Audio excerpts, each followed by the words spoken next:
yo no soy arquitecto, ni mi vocación va por ahí, pero imagínense que tuviéramos que evaluar un edificio. Nos tenemos que ir a los puntos clave de una estructura. Y no porque yo sea muy aficionado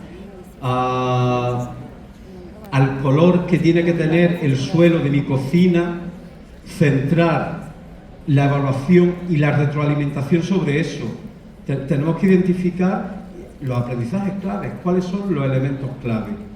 Y en segundo lugar, cómo puede, dentro de esos elementos, yo como docente tengo que ofrecer la retroalimentación. Pero, ¿qué tengo que poner también? Porque no olvidemos que estábamos hablando de la autonomía del alumno, y eso se consigue progresivamente. Es decir, yo dentro de mi lógica, de mi progresión, lo mismo que hay una progresión en los aprendizajes, tenemos que tener esa progresión en la metacognición, en la reflexión sobre los propios aprendizajes. Y luego, no sé, y soy docente, y eso lo habéis podido disfrutar, cuando se coevalúan los alumnos y lo hacen con esa frescura, a veces esa inocencia, esa creatividad que a veces los mayores, los adultos hemos perdido. Entonces, recordarnos, o sea, recordar que en un aula participativa, en un aula, en este aula del que estamos hablando, todo no puede girar sobre la figura del docente, sino que tiene que, el docente como facilitador tiene que facilitar que existan otros procesos de evaluación. Aquí no he abordado el tema de la familia, pero si se dan cuenta, en la diapositiva que había del modelo... Ahora pongo el QR, no te preocupes.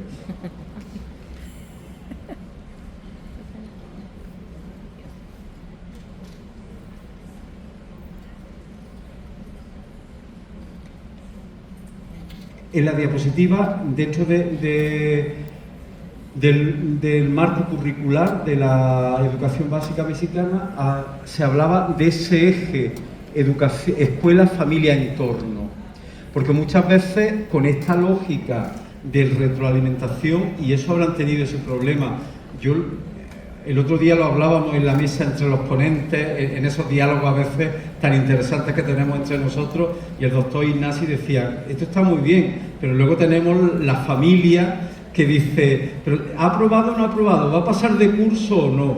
Entonces, esto lleva también ese trabajo de esa cultura de evaluación nueva, que es otro tema que podríamos tener otra conferencia totalmente independiente, cómo trabajamos esto con las familias.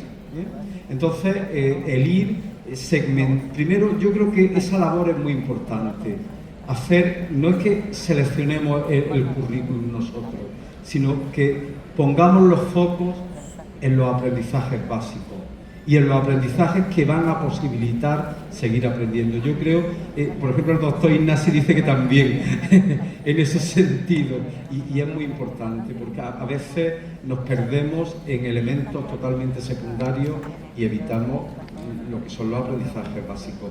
Centrarnos en la estructura y luego, cuando podamos, revisamos la solería de la cocina o del cuarto de baño. Muchas gracias. Ya están llegando preguntas de parte del público, de los compañeros que nos acompañan. El profesor Lenin de primaria dice, en su opinión, ¿cuál sería una manera adecuada de analizar los errores de las y los alumnos en sus procesos de aprendizaje para llegar a la metacognición? Yo creo que en el tema de la metacognición no podemos olvidar tampoco la progresión.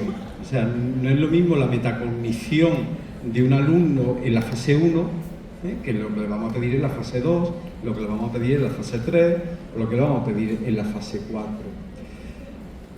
Al analizar los errores, yo creo, me vuelvo a lo que decía antes, tenemos que centrarnos en lo que es fundamental, en los procesos que, unidos a cada fase, son fundamentales, y poner en eso el foco, y poner en eso también el foco del diseño de actividades o de diseño de las fases de un proyecto.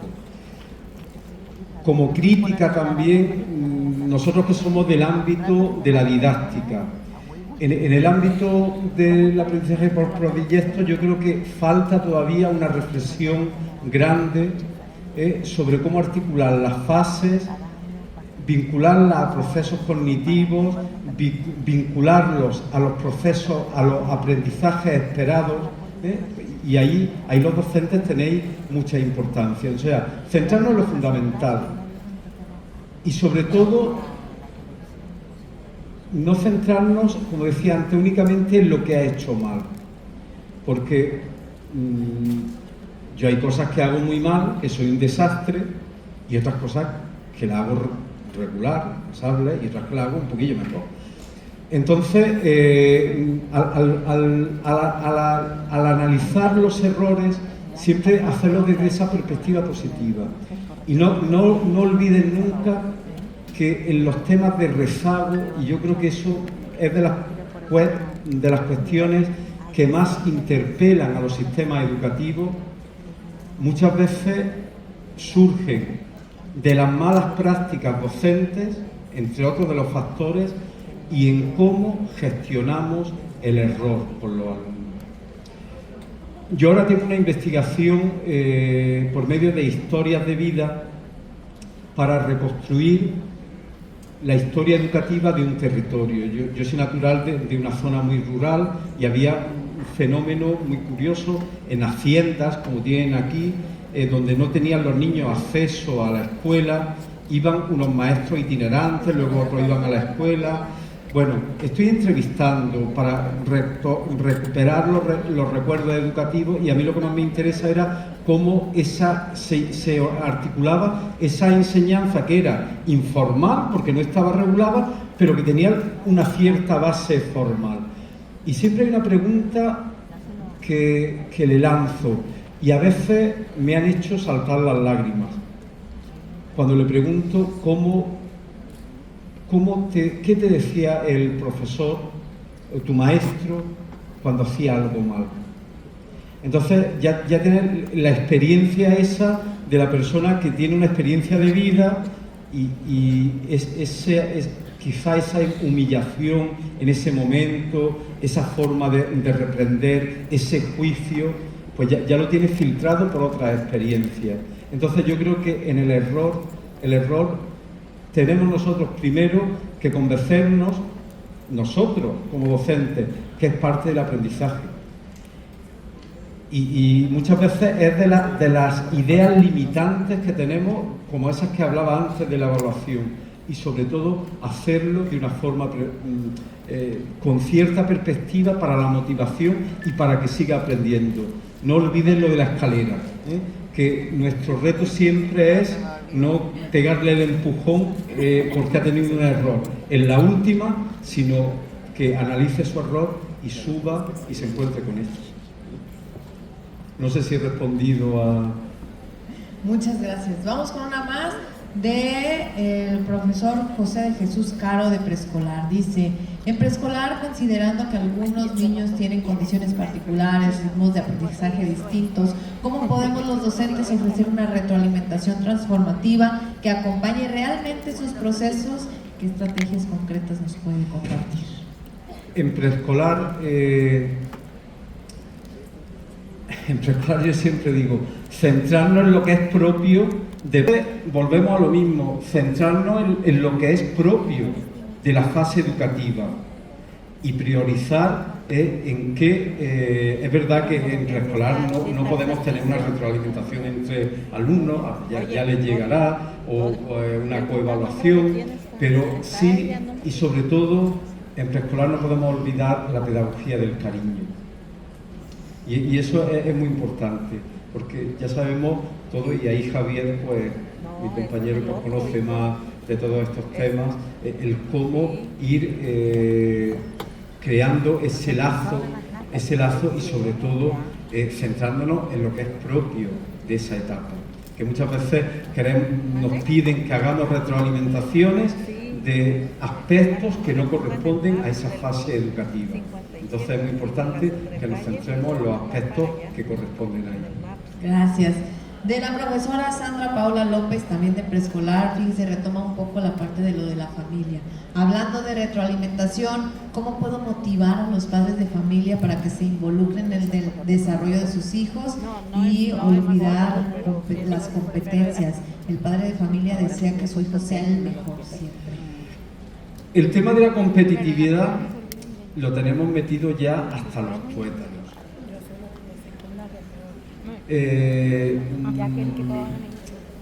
Y yo creo que no lo he abordado aquí, pero yo creo que es un tema de gran interés el trabajo con la familia, porque allí, por lo menos en mi país, conforme evolucionamos en las primeras fases, las familias están más implicadas, aunque sea para celebrar, preparar el altar de muertos en la clase del niño o el festival de Navidad. Pero conforme van avanzando, la familia, no sé si aquí ocurre igual, se va despegando del centro y al final la relación de familia es solo para gestionar situaciones disruptivas. Al final, eso es lo que media la relación con la familia. Entonces, en preescolar, ahí la familia es muy importante y yo creo que ahí el tema de la tutoría con padres, y pensar qué recursos ofrecer, porque es una cosa compleja, tal y como lo veo. Por un lado, quieren que sean los mejores. O sea que a mí me hace mucha gracia cuando dice, es que es muy importante seleccionar el centro porque ya se empiezan a establecer sinergias que luego para el mundo laboral, le digo, pero si tu hijo tiene 3 años, que vamos a trabajar, espera que pase el tiempo y demás. Entonces, yo creo que allí en Granada hay un par de experiencias que han surgido en algunas escuelas que yo creo que son interesantes. Yo participé en una y para mí ha sido la experiencia, por así decirlo, más bonita de trabajo con los centros. Era un centro en un contexto bastante conflictivo, de mucha vulnerabilidad socioeconómica. Había 27 nacionalidades de niños en el centro, era algo.